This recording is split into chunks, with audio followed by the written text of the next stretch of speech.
İndi və geniş çiyinləri geyimlərdə necə dar göstərmək olar?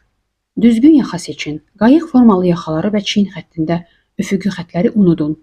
Sizin üçün ən uyğun variant dərin V formalı yaxadır. Boynu vüzal olaraq uzadır və bədənin üst hissəsini daha yüngül göstərir. Rənglə oynayın, kontrast qaydasından istifadə edin. Tünd üst, açıq alt. Bu üsul çiyinlərin enini vüzal olaraq azaldır və diqqəti bədənin alt hissəsinə yönəldir. Çiyin hissəsində əlavə detallardan imtina edin. Çiyinliklər, büzmələr, valanlar və iri dekorativ elementlərdən uzaq durun. Üst hissə nə qədər lakonik olsa, siluet bir o qədər də səliqəli görünər. Şaquli xətlərdən istifadə edin. Şaquli zolaqlar, uzun boyunbağılar, şərflər və ya uzun pencəklər silueti vüzal olaraq uzadır və çiyinləri daha dar göstərir. Alt hissəyə həcm əlavə edin. Trapesiya ətəklər, geniş şalvarlar və həcmli alt hissə bədəni balanslaşdırmağa kömək edir və diqqəti çiyinlərdən yayındırır. Beləliklə obrazınız daha harmonik görünəcək.